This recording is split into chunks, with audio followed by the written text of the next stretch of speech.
Segunda campanada, el primero de los tres espíritus.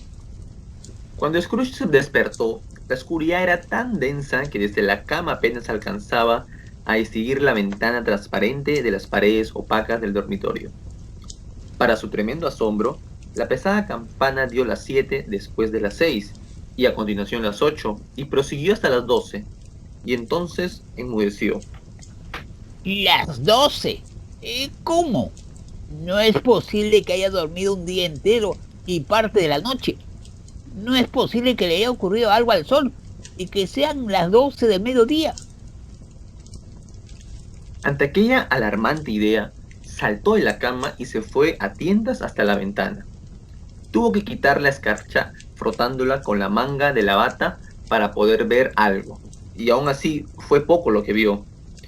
Lo único que consiguió comprobar fue que tanto la niebla como el frío seguían siendo intensos, y que no se oía el trasiego agitado de gente, como sin duda tendría que haber sido el caso de haber vencido la noche al claro día y haberse adueñado del mundo.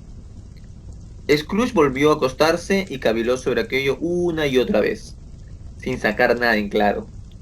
Cuanto más cavilaba, más desconcertado se sentía, y cuanto más intentaba dejar de cavilar, tanto más lo hacía.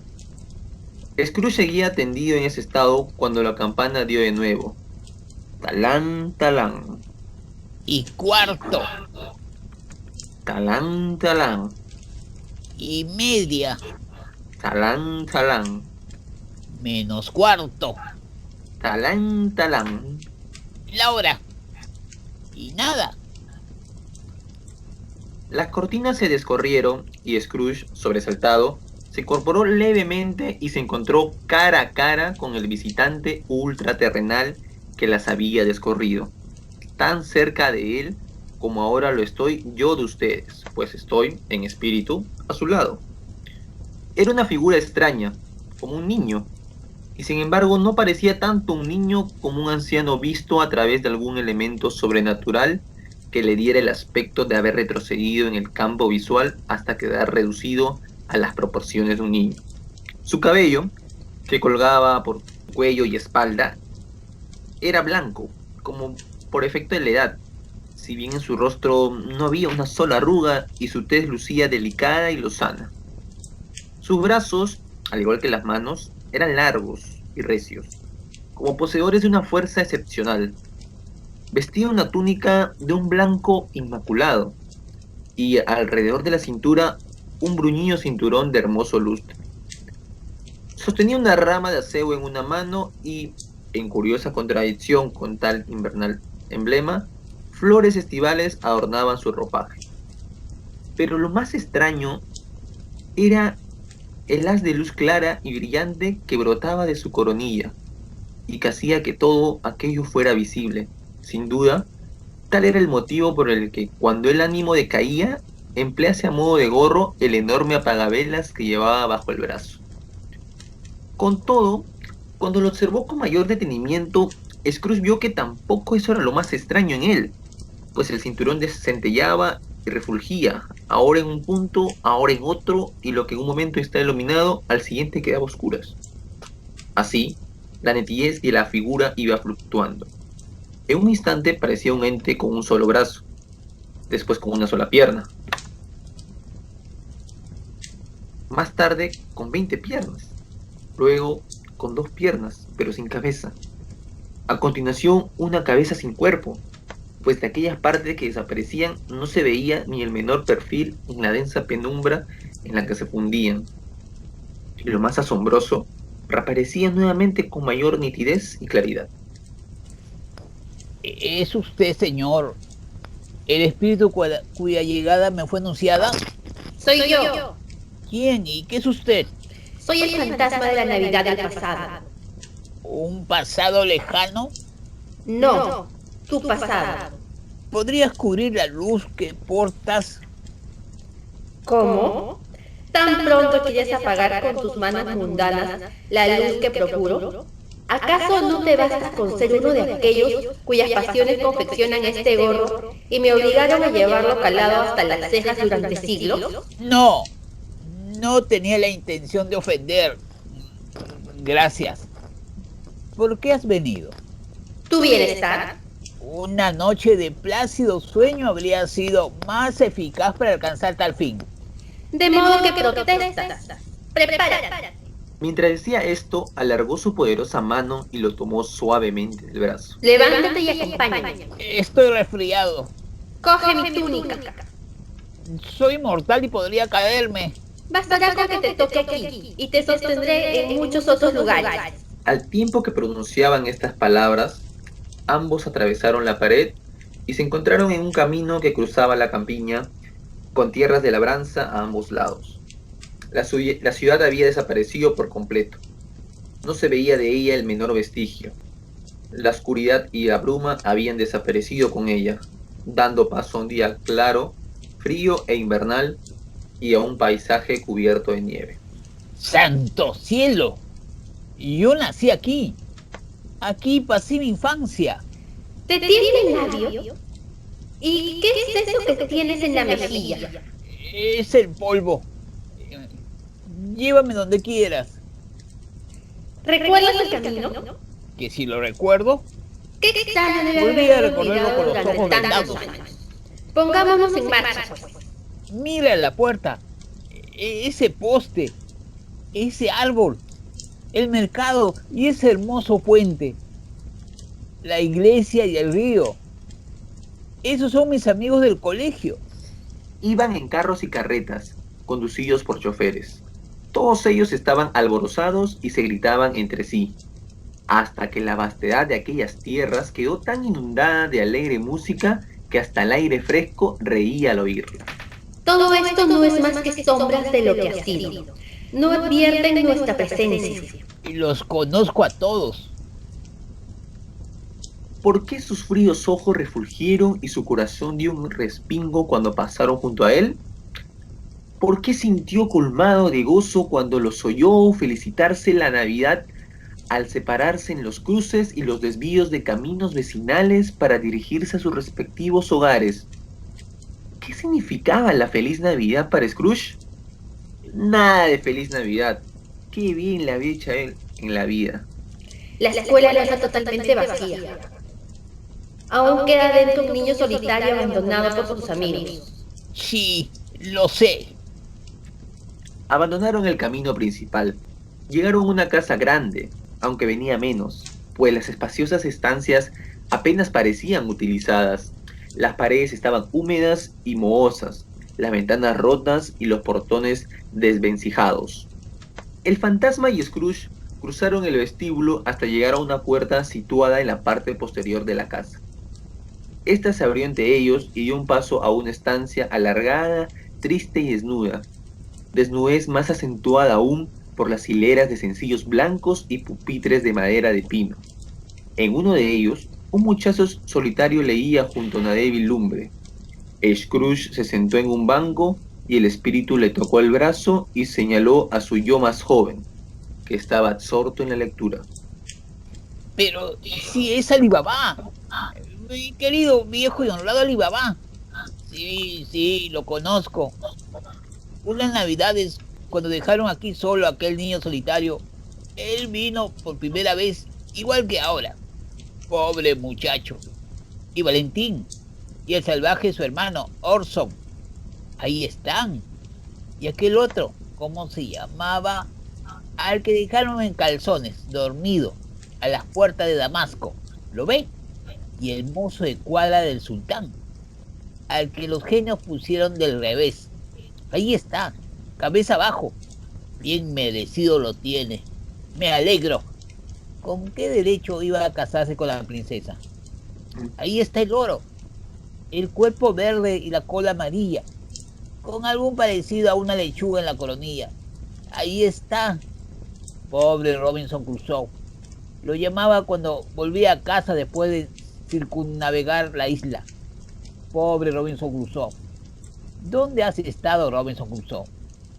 El hombre creía estar soñando, pero no. Era el oro, ¿Sabe? Ahí va Viernes, corriendo hacia la ensenada para salvar la vida. ¡Ea, vamos, corre! Entonces, con una rápida transición muy poco propia de su carácter, dijo, compadeciéndose de su antiguo yo: Pobre muchacho, desearía, pero ahora ya es demasiado tarde. ¿Qué ocurre? Nada. Veamos otra Navidad. Querido hermano, he venido para llevarte a casa, querido hermano. Para llevarte a casa, sí, a casa. ¿A casa, pequeña Fan? Sí, a casa para siempre. A casa para siempre, jamás. Ahora padre está mucho más cariñoso que antes. Y nuestra casa parece el cielo. Una feliz noche, cuando iba a acostarme, me habló con tanta dulzura que no me dio miedo preguntarle una vez más si podrías volver a casa. Y me dijo que sí, que era lo mejor. Y me ha enviado con un coche para llevarte a casa. Y deberás comportarte como un hombre. Y nunca volverás aquí. Pero antes debemos celebrar y pasar el tiempo más alegre del mundo. Eres toda una mujer, pequeña Fan. Fue siempre una criatura tan delicada que un leve soplo podría haberla marchitado, pero tenía un gran corazón. Sí, la tenía. Tienes razón. Y no seré yo quien lo niegue. Espíritu, Dios me libre. Murió siendo ya una mujer y, según tengo entendido, tuvo hijos. Un hijo. Cierto, tu sobrino. Sí. Aunque apenas acababan de dejar la escuela atrás, se encontraban ya en las buliciosas calles de una ciudad, donde umbríos transeúntes pasaban y repasaban, donde umbríos carruajes y coches pugnaban por abrirse paso, y donde estaba presente todo el tumulto y el estrépito propios de una ciudad real. La decoración de los comercios evidenciaba que también allí era Navidad, pero como ya había anochecido, las calles estaban iluminadas. El fantasma se detuvo frente a la puerta de cierto almacén y preguntó a Scrooge si lo conocía. ¿Conoces esta puerta? ¿Que si lo conozco? Claro. ¿No me pusieron aquí de aprendiz? Entramos. ¿Quién es este señor? Pero si es el viejo Fezziwig. ¡Santo Dios! Fezziwig, vivo otra vez. ¡Vosotros! ¡Ebenezer! ¡Dick! Seguro que es Dick Wilkins. Válgame Dios. Sí, ahí está. Me tenía un gran aprecio, Dick. Pobre Dick. ¡Ey, chicos! Se acabó el trabajo por hoy. Es Nochebuena, Dick. Es Navidad, Ebenezer. Vamos a cerrar en menos que canta un gallo. Costaría creer la rapidez con que los dos chicos se pusieron manos a la obra. Salieron a la calle con los postigos 1, 2, 3, los colocaron en su sitio, 4, 5, 6, pasaron las barras y echaron los cerrojos, 7, 8 y 9, y volvieron dentro de lo que se tarda en contar hasta 12, jadeantes como caballos de carreras. ¡Vamos allá!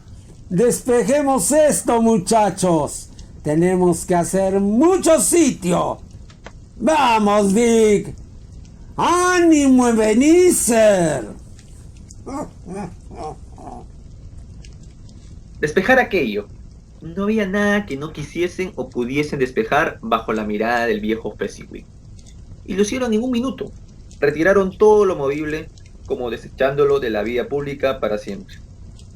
Barrieron y fregaron el suelo, adornaron las lámparas, amontonaron más carbón junto al fuego, y el almacén quedó transformado en el acogedor, cálido, seco y luminoso salón de baile en el que uno desearía encontrarse una noche de invierno. Entró un violinista con un libro de partituras. Se dirigió al elevado mostrador y lo convirtió en una orquesta. Los chirrillos que emitió al afinar eran equiparables a 50 dolores de barriga. Entró la señora Fezziwig, luciendo una amplia y desbordante sonrisa. Entraron las tres señoritas Fezziwig, radiantes y adorables. Entraron los 6 jóvenes pretendientes con el corazón roto por ellas. Entraron todos y todas las jóvenes empleadas del comercio. Entró la criada con su primo, el panadero. Entró la cocinera con el mejor amigo de su hermano, el lechero. Entró el chico que vivía enfrente, al que sospechaba que su patrón no alimentaba bien, intentando esconderse detrás de la chica que vivía al lado, a la que se sabía que su señora tiraba de las orejas. Uno tras otro, todos fueron entrando, unos con timidez, otros con arrojo, unos con gracia, otros con torpeza, unos empujando, otros tirando, de un modo u otro, todos entraron. Y allí se lanzaron todos, 20 parejas a un tiempo, con las manos medio vueltas hacia un lado y después hacia el otro, yendo hacia el centro y retrocediendo de nuevo, dando vueltas y más vueltas en diferentes figuras de afectuosa camaradería. La antigua pareja de cabeza girando siempre hacia el lado equivocado, la nueva pareja de cabeza iniciando el proceso cuando ocupaban el lugar del anterior. Al final, todas ellas parejas de cabeza, sin ninguna de cola para ayudarlas. Al ver el resultado, el viejo Fezziwig dio unas palmadas para detener el baile y gritó: ¡Muy bien! Y el violinista hundió su acolorado rostro en un tanque de cerveza negra que había sido llevado allí especialmente a tal fin. Pero desdeñado el descanso, volvió a empezar al instante, aunque aún nadie bailaba, como si al anterior violinista lo hubieran llevado casi exhausto en una camilla improvisada y él fuese un hombre nuevo dispuesto a superarlo o a perecer en el intento. Hubo más bailes, y juego de prendas, y más bailes, y hubo un pastel, y hubo poncho caliente, y hubo un gran pedazo de carne asada fría, y hubo otro gran pedazo de carne hervida fría, cuando el violinista se arrancó con Sir Roger de Coverley. El viejo Fezziwig sacó a bailar entonces a la señora Fezziwig, encabezando la danza de nuevo con una tarea nada fácil por delante. 3 o 4 o 20 parejas que no se amilanaban, capaces de bailar aún que no hubiesen sabido andar. Pero aunque hubieran sido el doble o el cuádruple, el viejo Fezziwig habría estado a su altura, y también la señora Fezziwig. Por lo que a ella respectaba, era una mujer digna de ser su pareja, en todos los sentidos de la palabra. Si no es este elogio suficiente, dígame otro mejor y lo emplearé. Las pantorrillas de Fezziwig daban la impresión de desprender luz real. Brillaban como lunas en todas las fases de la danza. Era imposible predecir en un momento dado qué iba a hacer de ellas a continuación. Y cuando el viejo Fezziwig y la señora Fezziwig hubieron culminado el baile, un paso adelante y otro atrás, las dos manos sobre el compañero, inclinación de cabeza y reverencia vueltas en espiral, enhebrar la aguja y vuelta a su sitio, Fezziwig lo remató con un brinco tan diestro que pareció parpadear con las piernas antes de caer sobre los pies sin titubear. Cuando el reloj anunció las 11, se dio por terminado este hogareño baile. El señor y la señora Fezziwig ocuparon sus puestos, uno a cada lado de la puerta, y estrechando la mano a cuantos iban saliendo, desearon a todos una feliz Navidad. Cuando solo quedaban entre los dos aprendices, hicieron lo propio con ellos, y así las jubilosas voces se extinguieron y los dos chicos se dirigieron a sus camas, situadas en la trastienda bajo otro mostrador. Durante todo este tiempo, Scrooge se había comportado como un hombre fuera de sus cabales. Había tenido el corazón y el alma en la escena y en su antiguo yo. Lo corroboró todo, lo recordó todo, disfrutó de todo, presa de la más extraña agitación. Solo entonces, cuando los radiantes rostros de su antiguo yo y de Dick se alejaron de ellos, se acordó del fantasma y advirtió que éste lo miraba fijamente, mientras la luz de su cabeza refulgía con claridad. ¿Qué poco cuesta hacer que esa pobre gente sienta tanta gratitud? Muy poco. El espíritu le indicó con un gesto que escuchara a los dos aprendices, que se deshacían en elogios a Fezziwig, tras lo cual... ¿Cómo? ¿No lo crees? Apenas se ha gastado unas libras de vuestro dinero terrenal. 3 o 4 quizá. ¿Tanto es para merecer todas esas alabanzas? No es eso, espíritu. Él tiene la facultad de hacer que nos sintamos felices o desgraciados. de que nuestro trabajo nos resulte llevaderos o gravosos, placenteros o arduos. Podría decirse que su poder reside en sus palabras y sus miradas, en cosas tan sutiles e insignificantes que resulta imposible contarlas y numerarlas. Pero, ¿qué más da? La felicidad que aporta es tan grande como si costase una fortuna. Percibió la mirada del espíritu y se interrumpió. ¿Qué ocurre? Nada en particular. Yo creo que sí. No, no, no. Es solo que ahora mismo me gustaría tener ocasión de decirle un par de cosas a mi escribiente. En cuanto Scrooge formuló tal deseo, su antiguo yo apagó las lámparas y el fantasma y él volvieron a encontrarse juntos al aire libre. Se me acaba el tiempo, deprisa. No se dirigía a Scrooge ni a nadie a quien pudiera ver, y sin embargo sus palabras obraron un efecto inmediato, pues Scrooge se vio una vez más. En esta ocasión era mayor, un hombre en la flor de la vida. Su rostro estaba exento aún de las severas y rígidas arrugas de años posteriores, pero había empezado ya a mostrar indicios de inquietud y avaricia.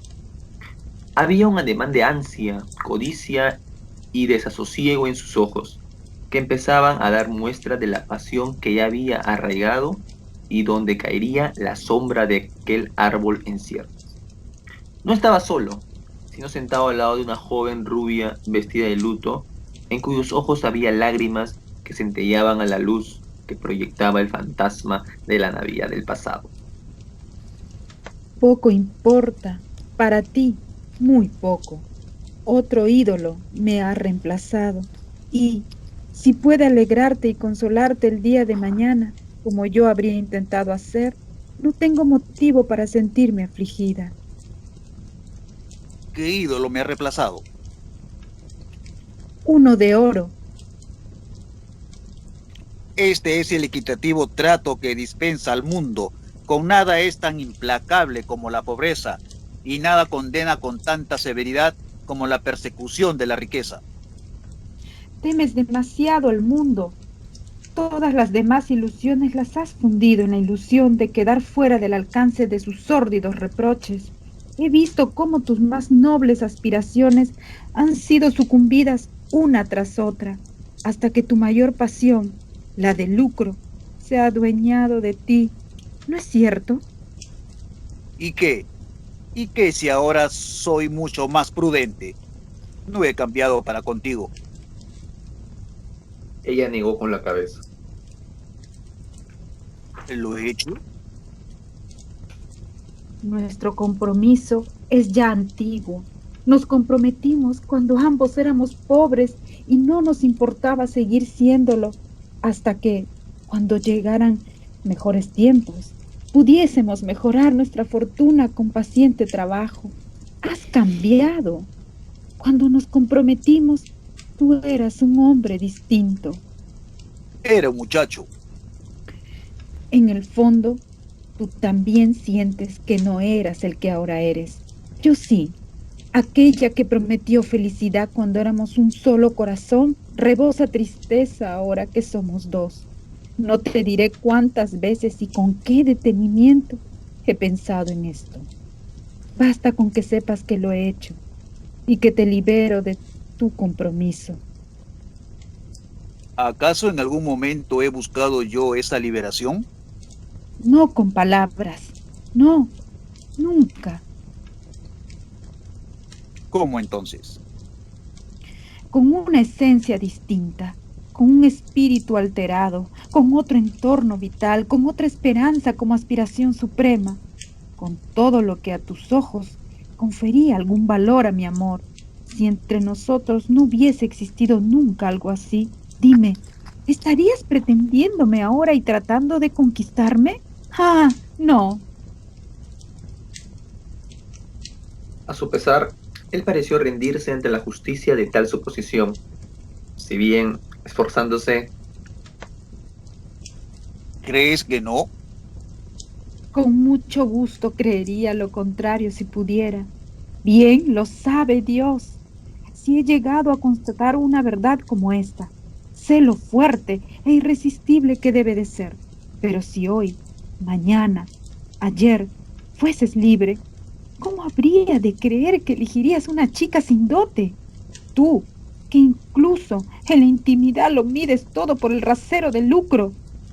Oh, si la eligieses, si por un instante fueses lo bastante infiel al principio que te guía en la vida, ¿cómo puedo estar segura de que no te arrepentirías y lo lamentarías? Lo sé, y te libero del compromiso, de todo corazón, por el amor a aquel que un día fuiste. Él estaba a punto de hablar, pero ella, con la cabeza vuelta hacia el lado contrario, prosiguió. Quizá esto te duela. El recuerdo del pasado me hace albergar una pequeña esperanza de que así sea.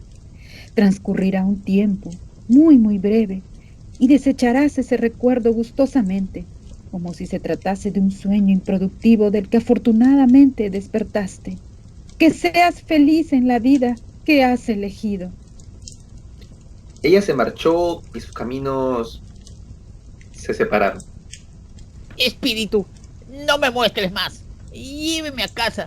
¿Por qué se complace torturándome? Una sombra más. Ni una más. Ni una más. No quiero verla. No me muestre nada más. Pero el implacable fantasma lo aprisionó entre sus brazos y lo obligó a observar lo que sucedió a continuación. Se encontraban en otro escenario y en otro lugar. Una estancia, no demasiado espaciosa ni espléndida, pero sí muy confortable. Cerca de la lumbre invernal se sentaba una hermosa joven, tan parecida a la anterior que Scrooge creyó que era ella misma, hasta que la vio en verdad ya una atractiva madre de familia que tenía frente a sí a su hija. El bullicio en la estancia era tremendo, pues había en ella más niños de los que Scrooge, en su agitación mental, era capaz de contar. Y, a diferencia del célebre tropel del poema, no se trataba de 40 niños comportándose como uno solo, sino que cada uno de ellos se comportaba como 40. La consecuencia era una algarabía que rayaba en lo inverosímil, pero a nadie parecía importarle. Por el contrario, madre e hija reían de buena gana y disfrutaban. Y la joven, que se sumó gustosa a sus juegos, no tardó en verse asaltada por aquellos bribones de la forma más despiadada. ¿Qué no habría dado yo por ser uno de ellos?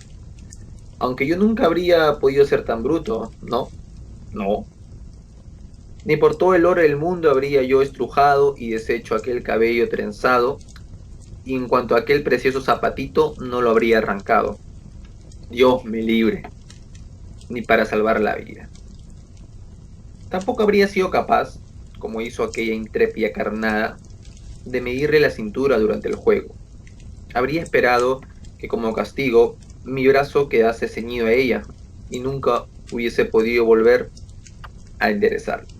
Sin embargo, debo admitir, me habría deleitado tocar sus labios, haberle hecho preguntas para que los separase, haber contemplado las pestañas de sus ojos abatidos sin provocar un rubor, haber soltado las blondas de su cabello, de las que un solo mechón habrían sido un recuerdo de valor inconmensurable. En suma, me habría gustado, lo confieso, haber dispuesto de la más ínfima de las libertades de un niño y al mismo tiempo haber sido lo bastante hombre para apreciar su valor. Pero en ese momento alguien llamó a la puerta, lo cual provocó tal revuelo que la joven, en el semblante risueño y el vestido desastrado, se vio arrastrada hasta el centro de un grupo acalorado y turbulento justo a tiempo para saludar al padre, que llegó a casa ayudado por un hombre que cargaba con juguetes y regalos navideños. Luego todo fueron gritos y forcejeos, y el asalto al indefenso mozo. Escalaron por él con sillas a modo de escalera para hurgar en sus bolsillos, le arrebataron los paquetes envueltos en papel de estraza, le tiraron el pañuelo, se le colgaron el cuello y le dieron golpes en la espalda y patadas en las piernas con un cariño irrefrenable. Ah, los gritos de asombro y regocijo que proseguían a la apertura de cada paquete que recibían. El terrible anuncio de que habían sorprendido al bebé llevándose una sartén de juguete a la boca. Y la sospecha más que fundada de que se había tragado un pavo de juguete que iba pegado a una fuente de madera. El inmenso alivio de descubrir que había sido una falsa alarma. La dicha, la gratitud, el éxtasis eran indescriptibles. Baste decir que gradualmente los niños y sus emociones fueron abandonando el salón y de uno en uno subieron la escalera que llevaba a la parte más alta de la casa, donde se acostaron y así se apaciguaron. En ese momento, Scrooge contempló la escena con mayor atención cuando el cabeza de familia, con su hija cariñosamente reclinada sobre él, se sentó en su sitio habitual junto al fuego acompañado de la pequeña y de su madre. Y al pensar que una criatura como aquella, tan grácil y prometedora, podría haberle llamado padre y ser una primavera en el demacrado invierno de su vida, a Scrooge se le nubló la vista. Bill, esa tarde he visto a un viejo amigo tuyo. ¿Quién era? Adivínalo. ¿Cómo voy a adivinarlo? Espera, ya lo sé. El señor Scrooge. Él mismo. Pasé por delante de la ventana de su despacho. Y como no estaba cerrada y había una vela encendida adentro, no pude dejar de verlo. He oído que sus socios se encuentran en el umbral de la muerte. Y allí estaba él, sentado, solo. Completamente solo en el mundo, creo yo. Ya te dije que solo son sombras de cosas que han sido. Son lo que son. No me culpes. Sáqueme de aquí. No puedo soportarlo.